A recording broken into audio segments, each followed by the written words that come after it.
Swayam Prabha. Digital India. Educated India.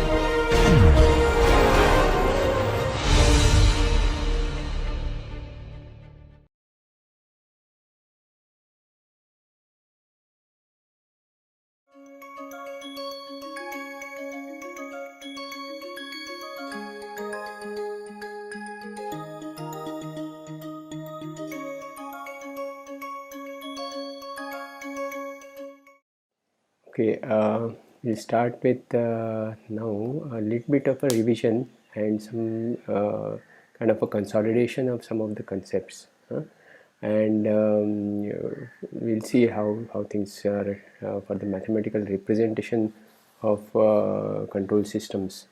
Okay, so we have found like we have already done some of the parts, but now we are just consolidating these in some way. This has been done, some part of this has been done already in the past, okay, in your classes. So we just recall some of the concepts and move on from there. Okay, we will get going with this kind of outline.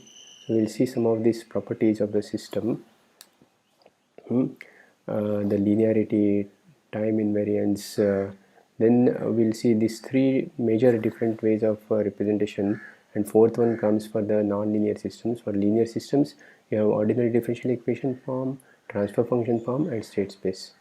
Okay, these are the three major forms, and then how do you get solutions in each of these forms. So these are the concepts that we have already seen. The non-linear systems one is what we are dealing probably with new. Some of you might have done some nonlinear systems handling in system and control kind of a courses.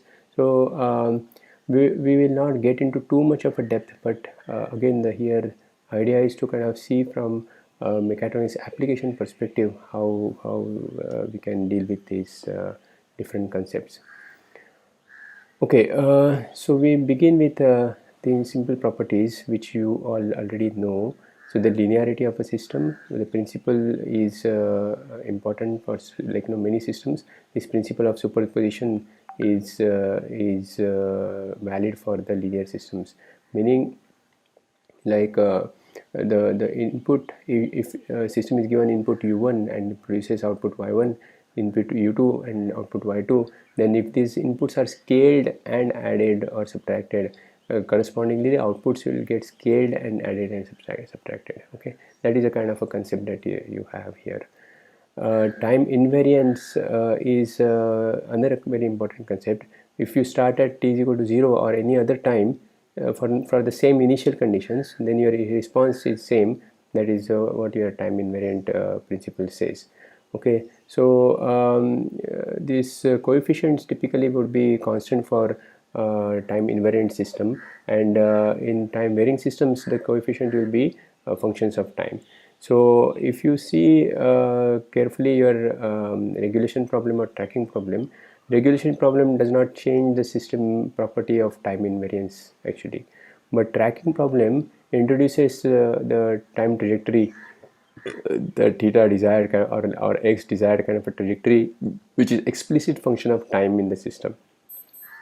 So the moment you start talking about the tracking problem in control, it will have a time varying system considerations to be given. Okay, so you have other examples also for a time varying system apart from this tracking problem is a space vehicle, where the mass of the space vehicle is changing with respect to time. Okay, those kind of things we'll have to deal with a little bit in a mathematically different form than usually we handle the time varying system, time invariant systems. Okay, there are these kind of different types of systems. I mean, in they are kind of more kind of name that is given or definition that is given. So linear time invariant system typically are represented by linear ODEs, so LTI systems. Okay, then you have a time dependent coefficient for the linear time varying systems. Okay, then you will have these single input single output systems. Again, they are typically terminology in the linear system domain. and multiple input multiple output kind of systems, MIMO systems, SISO systems, and then you use this LTI term for linear time invariance. And the nonlinear systems are typically represented by nonlinear ODEs, or the state form of the representation that we have seen for getting the MATLAB numerical simulation going. Okay, so this representation of these systems in different forms is what is important for development of control. So first is like our differential equation form, which we have already seen in the feedback lecture. That okay, you start with the differential equation form and start applying some of the control fundamentals and analysis of control in that form only. Then we can consider a transfer function form where you have poles and zeros defined for the system, and based on the poles and zeros you kind of look at the open loop kind of a stability of a system, and we look by many different ways. You look at the closed loop stability of the same system by considering, say for example, root locus kind of analysis, or board plot kind of analysis, frequency domain methods. And those all kind of things which you have part of this MAC course in theory, that you have studied some of these kind of tools and techniques. So we'll not get into the details of those tools and techniques. You maybe if you want, you can just a little bit kind of refresh them. We will not get into a lot of depth of those. We see some of the applications, if at all, about those techniques. Okay, especially in the case of placing the poles at an appropriate location kind of problems. Then you have a state space methods. So state space kind of a form is this x dot is equal to ax plus bu, and y is equal to cx plus du. This form is used typically. So now this ABCD matrices are basically, as you know, all constant matrices. And now how do you solve system in each of these forms is the next question. And how do you obtain this form? This is again you are aware about, or you have seen already in the MATLAB kind of a simulation. While doing the simulation, we anyway need to get the system represented in this x dot is equal to fx form. When the system is linear, this part here, f of x of u and t, will reduce to some matrix A and B, and can be separated out in x related terms and u related terms. Okay, so that's how these different forms of the representation of the same system can be there. And you can choose to kind of, if you have a linear system, you can choose to work with any of the forms that you wish for development of control. And we are just going to see now a little bit of a brief, or revise the little bit of a brief of these Laplace domain representations and state space domain representations, and then we'll see how do you solve the systems in these different domains, and that will conclude this part of the lecture. Okay, so we use the Laplace transform standard tables of transforms, or basic fundamental properties to get the Laplace domain representation done. So you need to revise some of these definitions of what is Laplace transform, and how do you kind of take Laplace transform of a given system and things like that, and some properties of the transforms, and some kind of a these are all sub properties like the final value theorem and convolution integral. So this convolution integral is an important concept to be looked at. Okay, although we may not use for purpose of application or development of control, we may not use this convolution integral too much, but if you want to have a solution of Laplace transform system done, you may need that convolution integral concepts for a given general input is there. You may need, it's not mandatory, but you may need that. Okay, so this is an example of our standard differential equation of spring mass damper system. and you use a Laplace transform here, considering, so for Laplace transform you need to kind of define what is your input and what is your output. Okay, these input output definitions are your own definitions, like you need to define, or whatever requirements of system will dictate what is input and what is output. Then you take Laplace transforms and represent, like this is output of the Laplace transform divided by input of the Laplace transform of this system will give you this kind of a transfer function.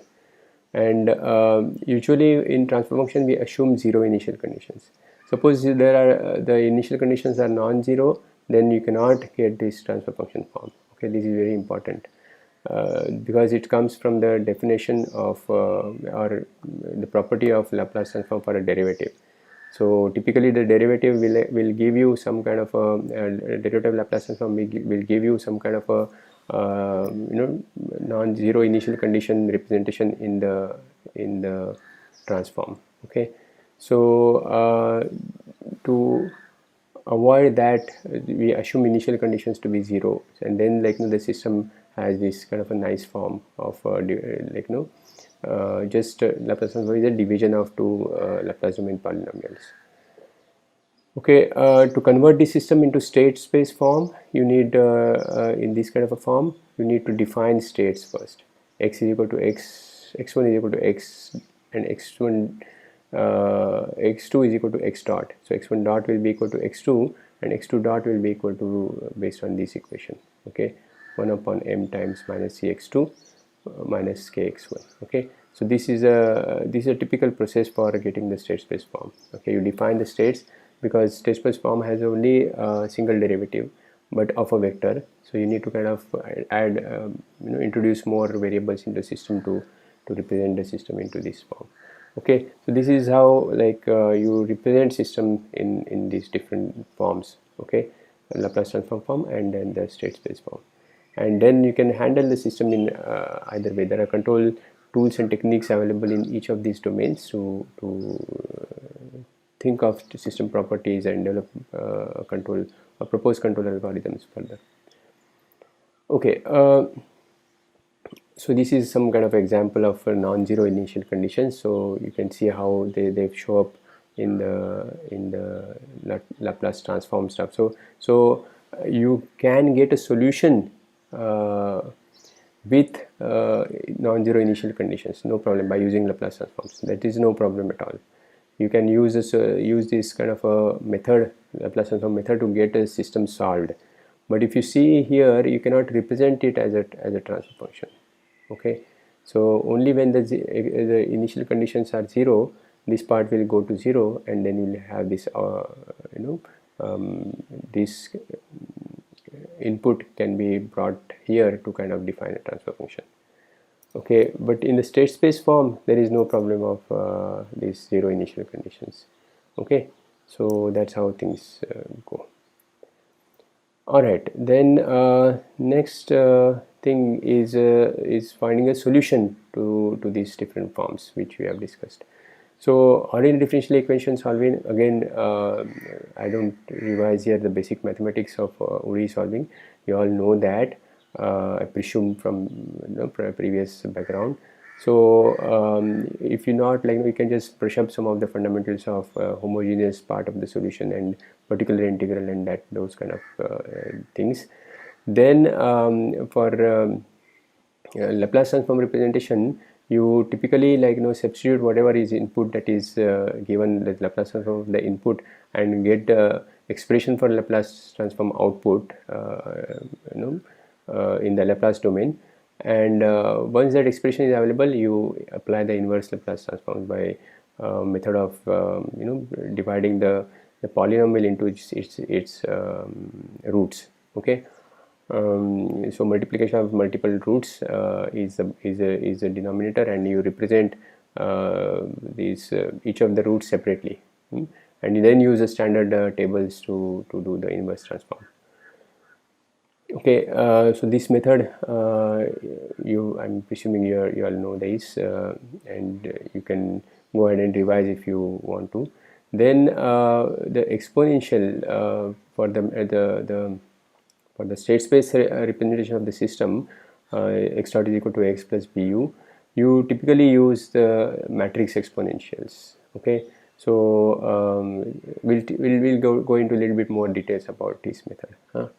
And then for nonlinear systems, typically some systems you may get a closed form solution by using these typical ordinary differential equation solving methods, but many systems may not admit that kind of a closed form solution, or it may be too tough to get that.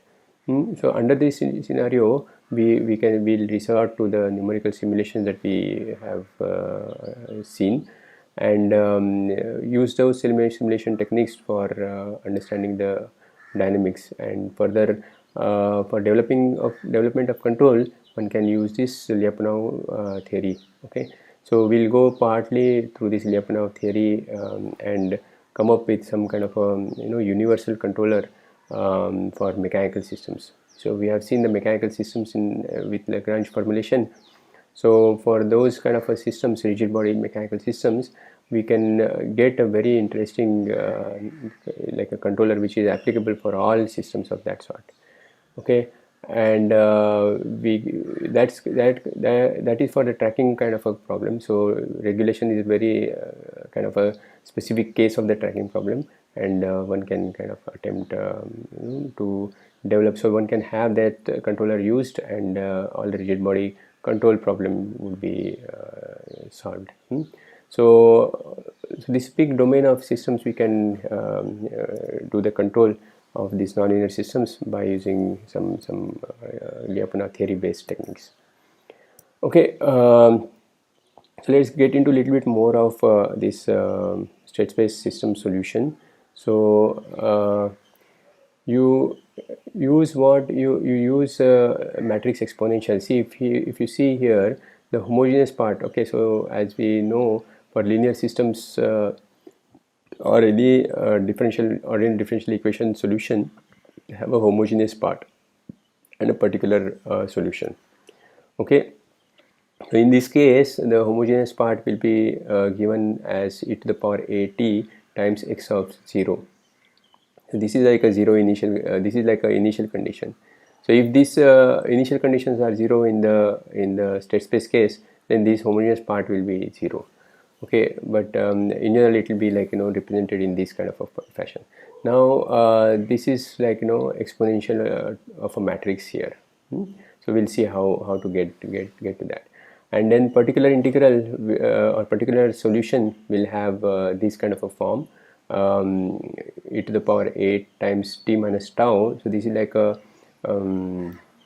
convolution integral with a control input. Okay, of the homogeneous part of the solution. So this is e to the power 8 t minus tau times b u. Bu is like your control. I mean the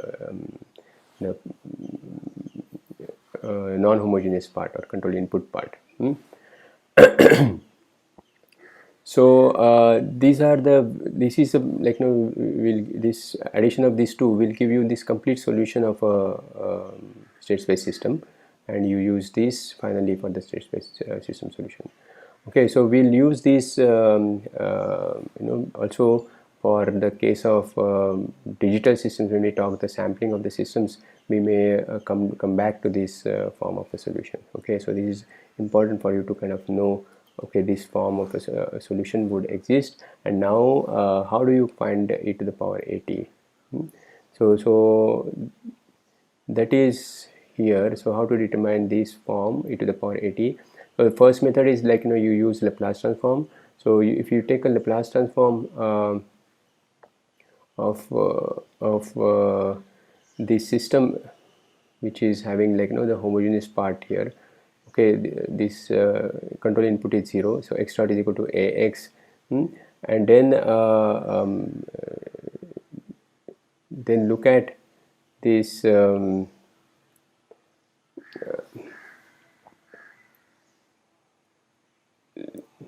so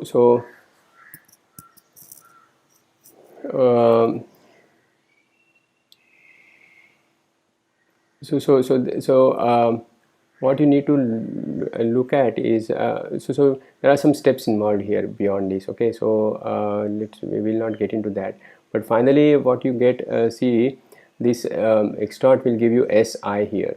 Okay, so see, although there is no I here, we have to kind of, when we start subtracting, we need to assume that there is a I here, and also it will give you this by the way of derivative property, you will get this kind of a initial condition, zero initial condition into the system when you take Laplace transform of x dot. Okay, by simply taking that and doing some kind of a mathematical simplification of homogeneous part of this solution, you can arrive at this formula. Okay, so you get a Laplace transform solved, and then like you need to kind of bring that Laplace on the other side, and then you'll get this solution. So you try it out, and then like if you get into any trouble, like we'll see again in the class if at all. So this is a typical kind of a form that you get for doing the obtaining this e to the power at. So you can use this. So if you see that this is a particular matrix which typically we use for eigen solutions, and that matrix inverse times that matrix, you need to invert that matrix and get its Laplace inverse. Then this method 2 is based on Cayley-Hamilton theorem. So this Cayley-Hamilton theorem you need to again revise. It basically allows you to express any higher power of a to the n, okay, a to the power n, which is higher than the dimensions, okay, or n, and suppose n is a dimension of a matrix n by n. Okay, so a to the n and its higher powers are expressible in the form of a polynomial up to a to the power n minus 1. Okay, that's what this theorem says basically. Okay, so this comes from the fact that like every matrix, okay, A satisfies its own characteristic equation. Okay, so you know characteristic equation of the matrix, which you will get by lambda I minus A determinant. Okay, so that is a characteristic equation in terms of lambda. Okay, now if you replace lambda by A, then that equation is also satisfied. That's what the Cayley-Hamilton theorem says, and based on that you get this property which I said, that okay, a to the power n or a to the power n plus 1 or a to the power n plus 2, everything can be expressed as a polynomial up to a to the power n minus 1. So if you see this exponential by the way of series expansion, you have this lot of this can be expressed as a powers of generally the infinite series, polynomial series with different powers for n, so different powers for a, and we use Cayley-Hamilton theorem to kind of express this as a summation of powers up to, the coefficients will be different. Coefficients will be different from what you have seen for the exponential series expansion. So we use the general coefficients, and then coefficients are to be determined. Okay, how do we determine coefficient? By using so that equation, whatever you get, will also be satisfied by when you substitute lambda there. Okay, so we use the property of Cayley-Hamilton theorem only, that this equation will be satisfied by, if you are expressing this A equation, then it will be satisfied by the lambda also, like the eigenvalues also. So by using eigenvalues in the equation which expresses e to the power at in the form of a series or polynomial up to a to the power n minus 1, one can now get the coefficients, n coefficients, which are determined by substituting n eigenvalues in these algebraic equations. Okay, and once you get those coefficients, substituting them will give you the value of e to the power at. So you try it out and check it out actually for some simple system, and that will kind of develop more understanding. Okay, so these two ways are there for solving getting the e to the power matrix power. Okay. Then there are these concepts of stability we need to talk about or understand. So for any of these forms, you have a definition for concepts of stability. For system which is LTI, this is basic definition of stability. The one of the notions is so this is like a fundamental notion. When the system is excited by a bounded input, the output remains bounded. Okay. That is one notion of the stability for especially for linear domain systems. And other kind of a notion is in the absence of inputs, output tends towards zero or equilibrium state of the system. Okay, irrespective of any initial conditions. Okay, so this is like a kind of a notion of some kind of a asymptotic stability. So there are many notions or definitions of stability you will find. Okay, so for linear system, typically like basic fundamental definition is bounded input, bounded output, and from there one can derive the conditions for stability. Okay, so this concept or notion of stability and then conditions of stability, there are two different kind of things. You don't say okay, we get the conditions by applying these basic fundamental mathematical notions of stability.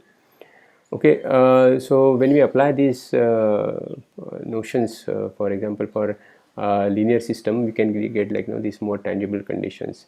So the conditions are like roots of characteristic equation or poles, the poles of a system, right? With the Laplace transform transfer function representation, you can define poles and zeros of the system. And when the poles have negative real parts, the system is stable. Okay, so if any one even one root of this characteristic equation has positive real part, then the system is unstable. Okay, and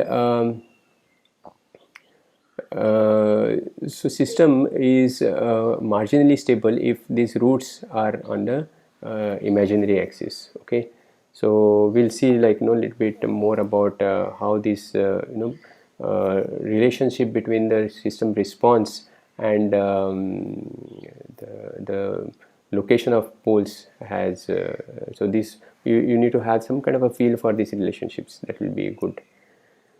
Okay, so these are the more details about poles and zero definitions, which I presume you already know.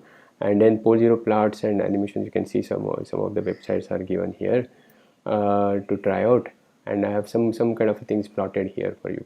Okay, so we'll go through that. So effect of poles is there on the response. Okay, so we'll see the cases, different cases of these how these poles individually or like or two or three poles affect the response of the system. Okay, so let's see it here. First, you have a single real pole. Okay, which is on the negative part of the real axis. Okay, this real axis is for the Laplace S. Okay, the S is imaginary number, its real part is here and like imaginary part is here.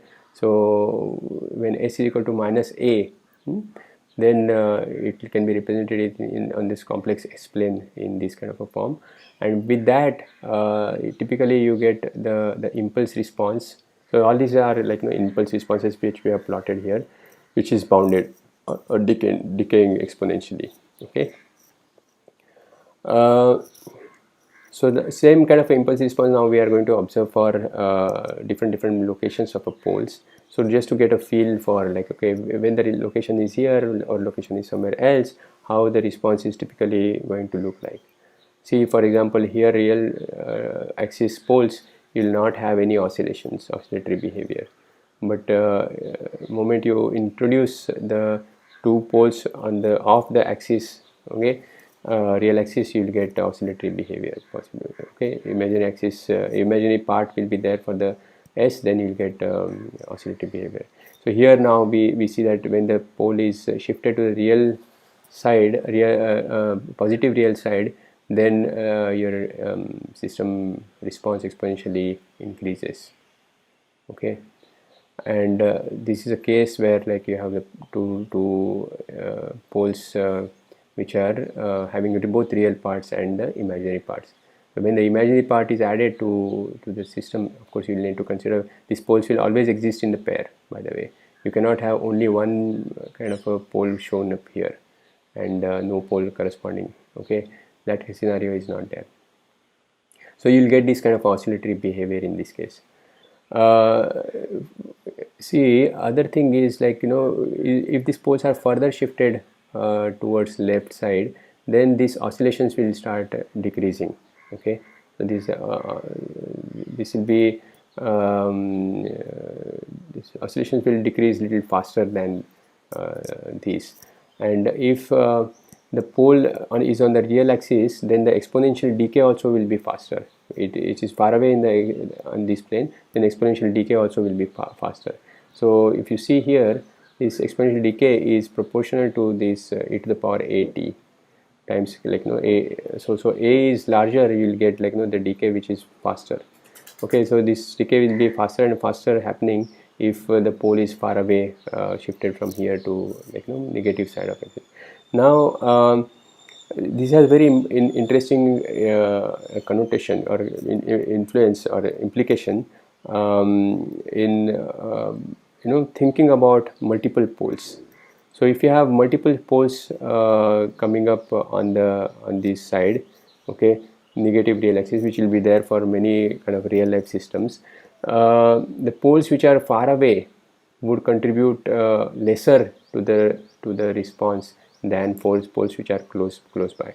So if the close are placed or they are far away in the system, one can understand that, okay, those far away poles will not have much of a you know, influence on a response of a system. Okay, the response because of those will decay faster than response because of the poles which are close to the imaginary axis. Okay, that is a kind of important understanding we should take away from these discussions. Then pole shifted to the right half, like you will see that this response will be kind of continuously growing with the oscillations. So imaginary part of solution is also there. Then poles are on the imaginary axis, you will find that this is sinusoidal kind of oscillations. Okay, harmonic systems basically without damping. Then double poles there on the imaginary axis, your amplitude of the oscillations will keep on growing. Okay, that's what happens. Then you have a single pole at origin, you'll get this kind of a, you know, straight line behavior in the response, constant behavior. Impulse response is a constant. So then if you have like double poles, then the input again goes unbounded, and then this is unstable system. Okay.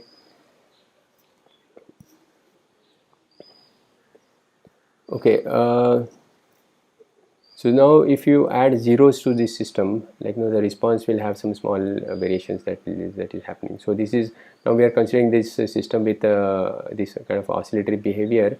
We have a zero added. So without zero and with zero added, you see hardly any change in the response. Only this amplitude here changes, and the zero added on the left half. And then when you add a zero on the right half, then there is some kind of a you know, small revulsion of this one, but the overall behavior of the system does not change. Okay, so these zeros, they don't affect the stability of system. Okay, that you all know that as a mathematical property. Okay, but just to kind of see, okay, what is the effect of zeros typically for a second order system. Okay, so then other important idea that you already have probably studied and maybe we need to recall here is about the first and second order system standard kind of a response. Okay, so every system can be looked at purely from the mathematical perspective without kind of giving, I mean, keeping the physical kind of interpretation apart for a while. Okay, so if you are able to see the system from that perspective, then the basic mathematical principles that are there for these systems as a standard kind of a system responses, they are applicable. For example, we have seen our motor. Okay, so motor with the speed as an output is a first order system, and if you know the first order system response behavior, you can get to this directly the some of the interesting parameters for the especially the time, okay, or the characteristics time for the system immediately seen, and can conclude about okay, whether that dynamics is important to be considered or not important to be considered. All those kind of things we can talk about. So we are not then there, we are not specifically dealing with the motor system alone. Now for the same kind of a concepts would be applicable for you remember this tank filling system with the flow input to the tank and then some kind of a drain output. So that kind of a tank filling system also is a first order system. Then heat transfer systems, okay, they're all first order systems. So first order systems, you have some kind of characteristic response known. For example, when you run a fan with a motor, the fan will not go to the speed more than the maximum speed and then come back to the maximum speed. Okay, that kind of a oscillatory behavior, okay, would not be observed in the first order system response. Okay, so these are some of the very important kind of concepts from the understanding of the system from purely mathematical kind of a perspective, and then interpretation in terms of physics. Okay, that can be done very nicely if you at least know this behavior of the first and second order standard systems. Okay, so this is a first order system impulse response behavior. So now this is given in terms of this characteristics time t, and this t comes in transfer function in this kind of a form. So if you have some other kind of a terms on the top, you just kind of divide them on the bottom side and produce this part. Sorry, wait, not on the top side. You need to have ts plus 1 form here first. Okay, so this whatever is, if this term is non-zero, you divide it by this term and this term. Okay, so you get this kind of some kind of a scalar multiple here, so that will multiply this response here. Okay, so this, otherwise this will be 1 over t value, but if you have some scaling factor here in place of 1, it will be that scaling factor times 1 over t.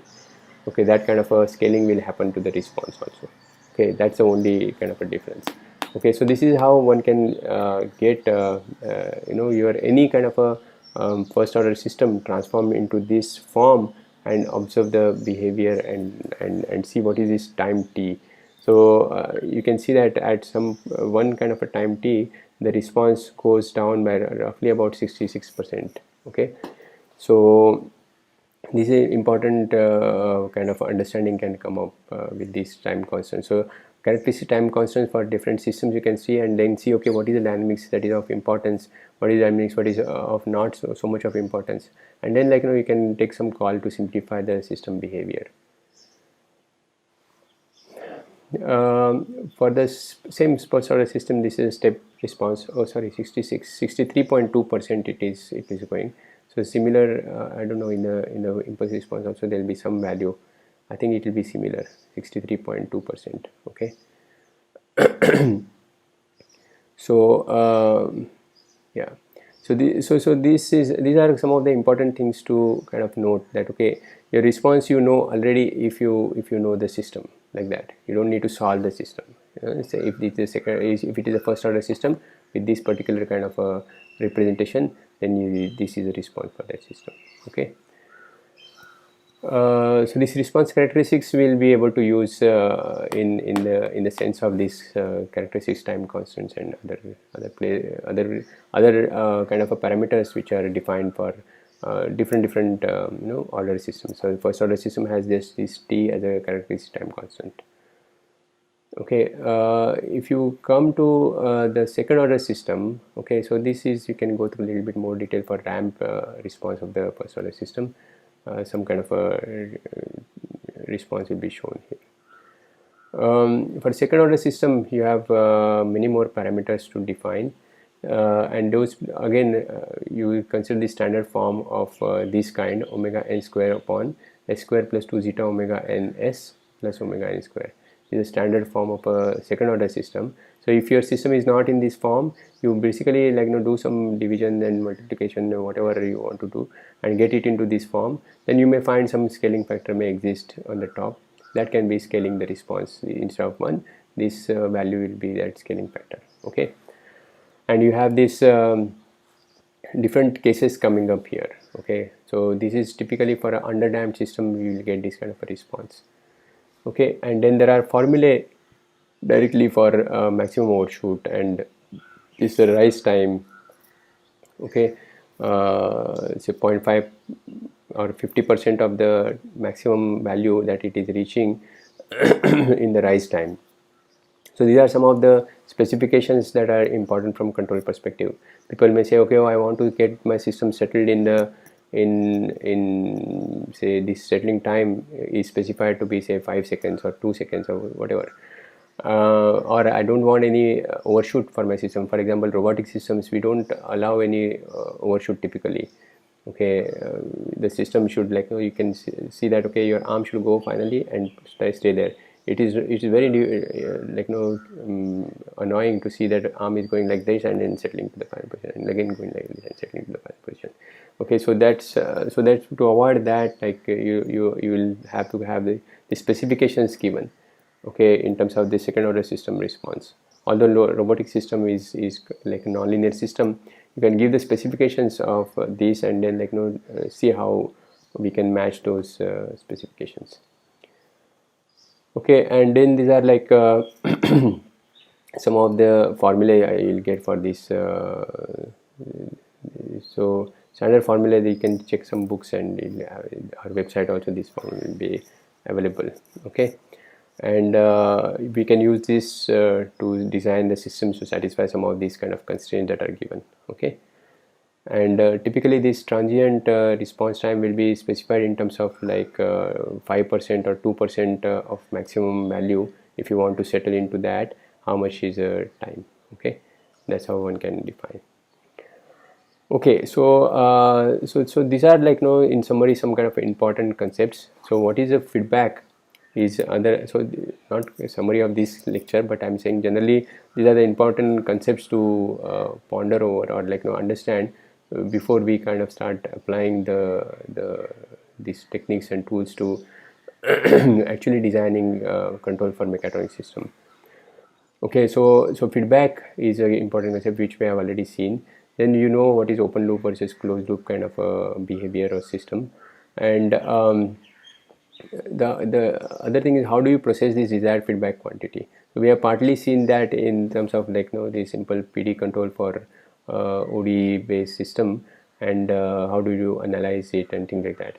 Okay, to come up with different kind of a control methods or algorithms. And then this is important, okay, what is, if the goal is given, how do you decide what should be control algorithm? Okay, so you use all these techniques and see, okay, which of these representations you want to use or it is applicable for a given scenario, and then choose a proper control algorithm to try it out and do the analysis and get okay, this is satisfying my system response. You go ahead with the algorithm. Otherwise you iterate this process, you choose some other kind of control algorithm and then go ahead with that. Okay, and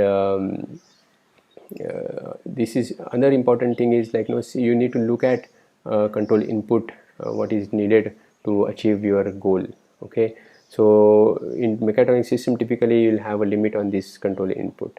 Okay, so you need to kind of make sure that we look at this control input, and especially if the control input is too high, then the system response will get modified when the saturation is put on this control input.